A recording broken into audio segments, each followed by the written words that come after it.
ഈ വലിയ നോമ്പിൻ്റെ നാളുകളിൽ നടത്തപ്പെടുന്ന നോമ്പുകാല ചിന്തകളെന്ന ധ്യാനത്തിലേക്ക് എവർക്കും സ്വാഗതം.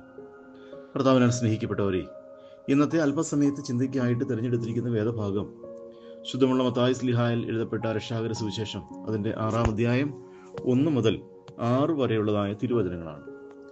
ഈ ഭാഗം നാം പരിശോധിച്ച് നോക്കുമ്പോൾ നമുക്ക് കാണുവാനായിട്ട് സാധിക്കുന്നത് ദാനധർമ്മങ്ങളെക്കുറിച്ചും പ്രാർത്ഥനയെക്കുറിച്ചുമാണ് അപ്പോസ്തലൻ നമ്മെ പഠിപ്പിക്കുന്നത്.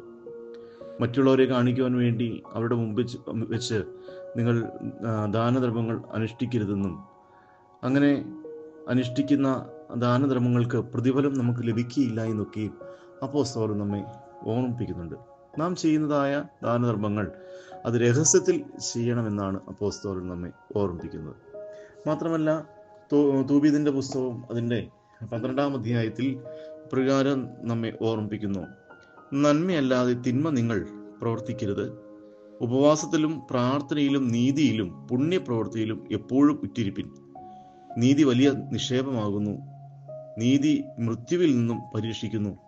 നീതി ചെയ്യുന്നവൻ ജീവനിലേക്ക് പ്രവേശിക്കുന്നു എന്നൊക്കെയും രേഖപ്പെടുത്തിയിരിക്കുന്നു. ആകയാൽ കർത്താവിനാൽ സ്നേഹിക്കപ്പെട്ടവരെ, നാം ഈ ആയിരിക്കുന്ന കാലഘട്ടങ്ങളിൽ, പ്രത്യേകിച്ച് നോമ്പിൻ്റെ നാളുകളിലേക്ക് നാം പ്രവേശിക്കുമ്പോൾ, നാം പ്രാർത്ഥനയിലൂടെ ഉപവാസത്തിലൂടെ നാം നോമ്പിലേക്ക് പ്രവേശിക്കുന്നതോടൊപ്പം തന്നെ നീതി പ്രവർത്തിക്കുവാനും നന്മ ചെയ്യുവാനും മറ്റുള്ളവർക്ക് പ്രയോജനകരമായ രീതിയിൽ നമ്മുടെ ജീവിതത്തെ ക്രമപ്പെടുത്തുവാനും നമുക്ക് സാധിക്കണം എന്നുള്ളതാണ്.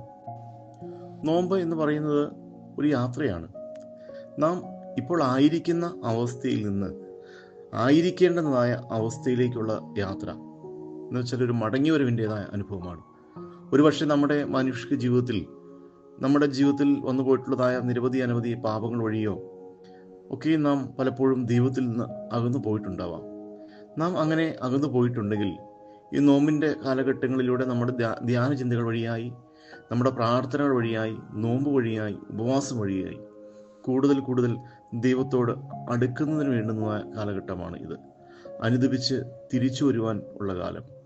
ആ മുടിയനായ പുത്രൻ തൻ്റെ പിതാവിൻ്റെ സമ്പത്തൊക്കെ നശിപ്പിച്ചുകൊണ്ട് പിതാവിൻ്റെ സന്നിധിയിൽ നിന്ന് കൂട്ടുകാരോടൊപ്പം ചേർന്ന് തങ്ങൾക്കുള്ളതായ സകലതും നശിപ്പിച്ച് അകന്നു പോയപ്പോൾ, എന്നാൽ അവൻ അനുദപിച്ച് തിരിച്ചു വന്നപ്പോൾ ആ പിതാവിനുണ്ടായ വലിയ സന്തോഷം പോലെ തന്നെ നമ്മെക്കുറിച്ചും സ്വർഗത്തിലെ ദൈവം സന്തോഷിക്കുന്നതായ അനുഭവമാണ് ഈ നോമ്പിൻ്റെ കാലഘട്ടത്തിലൂടെ നാം നേടിയെടുക്കേണ്ടത്.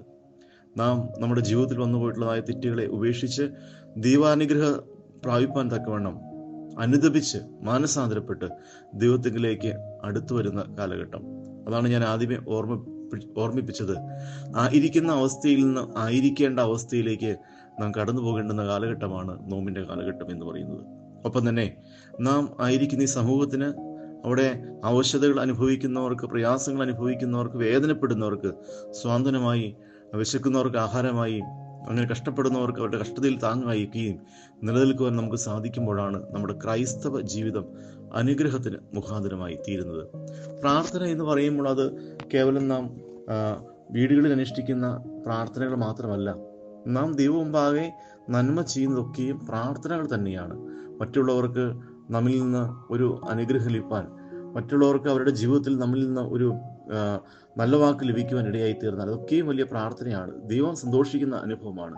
നാം നമ്മുടെ ജീവിതത്തിൽ നമ്മുടെ പ്രാർത്ഥനകൾ നിവർത്തിക്കുമ്പോൾ അത് ദൈവം സന്തോഷിക്കുന്ന വലിയ അവസരമാകിയാൽ, കർത്താവിനാൽ സ്നേഹിക്കപ്പെട്ടവരെ, ഈ വലിയ നോമ്പിൻ്റെ കാലഘട്ടത്തിലേക്ക് നാം കടന്നു വന്നിരിക്കുമ്പോൾ ഈ നോമ്പിൻ്റെ ആദ്യ അവസാനം മാത്രമല്ല, നമ്മുടെ ജീവിതത്തിൻ്റെ അവസാനം വരെയും നന്മകൾ ചെയ്യുവാനും നീതി പ്രവർത്തിപ്പാനും ദൈവമുമ്പാകെ വിനയപ്പെട്ടുകൊണ്ട് ജീവിപ്പാനും നമുക്ക് സാധിക്കണം.